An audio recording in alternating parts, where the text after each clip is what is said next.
আপনারা দেখছেন খবর 7 দিন, সবার খবর সবার আগে। তৃণমূল কংগ্রেসের 23তম প্রতিষ্ঠা দিবস উপলক্ষে আজ দক্ষিণ 24 পরগনার মহেশতলা পৌরসভার অন্তর্গত 26টি ওয়ার্ডে আজ পতাকা উত্তোলন এবং কম্বল বিতরণ অনুষ্ঠিত হলো। এখনো পর্যন্ত প্রায় 4000 মানুষকে এই কম্বল বিতরণ করা হয়েছে। উক্ত অনুষ্ঠানে মহেশতলার বিধায়ক তথা মহেশতলা পৌরসভার প্রশাসক দুলাল চন্দ্র দাস মহাশয় নিজে উপস্থিত থেকে কম্বল মানুষদের হাতে তুলে দেন। তৃণমূল কংগ্রেসের 23তম প্রতিষ্ঠাতা দিবস আজকে 1 জানুয়ারি। সেই হিসাবে মহেশতলার প্রতিটি ওয়ার্ডে সব জায়গাতে ফ্ল্যাগ হোস্টিংয়ের মাধ্যমে এবং বস্ত্র বিতরণ করা হচ্ছে। এটা আমরা চাই মানুষের সঙ্গে মিশে মানুষের যতটা সম্ভব সহযোগিতা করে পশ্চিমবঙ্গের তৃণমূল কংগ্রেস এগিয়ে যাবে, এগিয়ে থাকবে, এই কথা ঠিক। ঠিক আছে, কত লোককে দেওয়া হলো? আমরা প্রায় 4000 লোককে দিচ্ছি মহেশতলায়, 4000 লোককে কম্বল দিচ্ছি। মহেশতলায় কতগুলো প্রোগ্রাম আছে এরকম? সব জায়গাতে সব ওয়ার্ডেই হচ্ছে, 26টা ওয়ার্ডেই হচ্ছে মহেশতলার।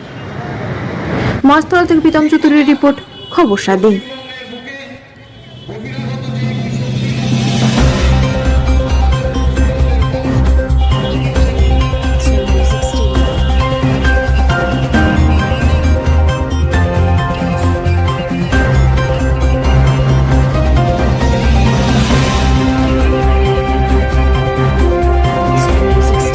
উন্নয়নের নিরিখে ভারতবর্ষের প্রথমতম রাজ্যে পরিণত করেছে সেই মমতা ব্যানার্জির সঙ্গে থাকবেন, এটা আপনাদেরকে ভাবতে হবে।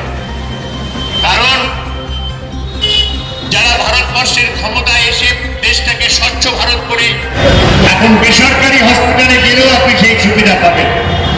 আমাদের এখানে যে Kasturi Das memorial super speciality hospital আছে, এটা এক নাগরিক স্বাস্থ্যসাথী হসপিটাল, এখানে গেলে সব রকম চিকিৎসা পাবে।